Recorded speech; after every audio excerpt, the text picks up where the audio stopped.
আসছে সংসদ নির্বাচনে ইসলামী দল ও জাতীয় নাগরিক পার্টির সাথে জোটের সম্ভাবনা উড়িয়ে দিচ্ছে না জামায়াতে ইসলামী।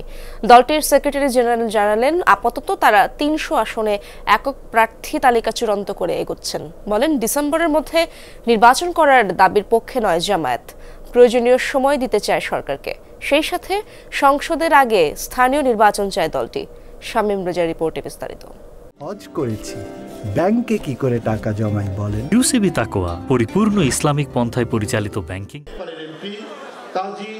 প্রয়োজনীয় কিছু সংস্কার করে ডিসেম্বরের মধ্যেই সংসদ নির্বাচন করার দাবি বিএনপির।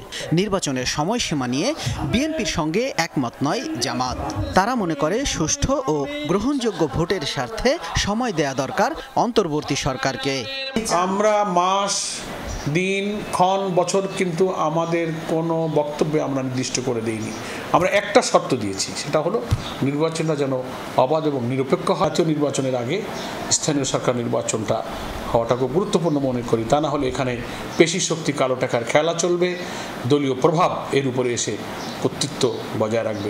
জামাতের সেক্রেটারি জেনারেল বলছেন, দ্রুত নির্বাচন না চাইলেও প্রস্তুতিতে পিছিয়ে নেই তাদের দল। একসময় বিএনপির নেতৃত্বাধীন জোটের শরিক থাকলেও এখনকার ভাবনা একক। এরই মধ্যে ঘোষণা শুরু হয়েছে প্রার্থীদের প্রাথমিক তালিকা। জামাত সবসময় একটা নির্বাচনমুখী দল।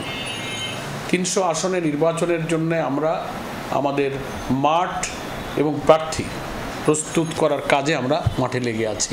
তো এখন যে ঘোষণাগুলো আপনারা শুনছেন গণমাধ্যমে, এটা হচ্ছে লোকাল পর্যায়ে যে বাছাই প্রক্রিয়াটা যে চলছে, সেই জায়গাগুলোতে প্রাইমারি যেগুলোকে আমরা মোটামুটি প্রাইমারিভাবে ওনারা চূড়ান্ত করে দিচ্ছেন, ওইটা গণমাধ্যমে চলে যাচ্ছে।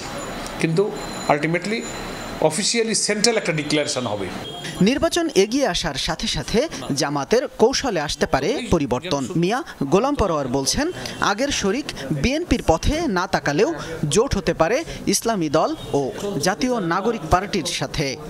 ইসলামী দলগুলোর সাথে হোক, রাজনৈতিক দলগুলোর সাথে হোক, ফ্যাসিবাদী চেতনার বিরুদ্ধে গণতন্ত্রের প্রশ্নে আমরা ঐক্যবদ্ধ নির্বাচনে জোট গঠনে হোক, 2 দল, 5 দল, 10 দল, যে কোনো ঐক্যের মধ্য দিয়ে একটা জাতীয় ঐক্যের চেতনা ধরে রাখার ব্যাপারে জামাত ইসলামী আগের থেকেই বলেছে। আমরা এখনও সেই অবস্থানের উপরে অটুট আছি। নির্বাচনের তফসিল ঘোষণার আগে জোটের বিষয়গুলো খোলাসা হবে বলে ধারণা দিয়েছেন জামাতের শীর্ষ নেতারা। শামীম রেজা, যমুনা নিউজ, ঢাকা।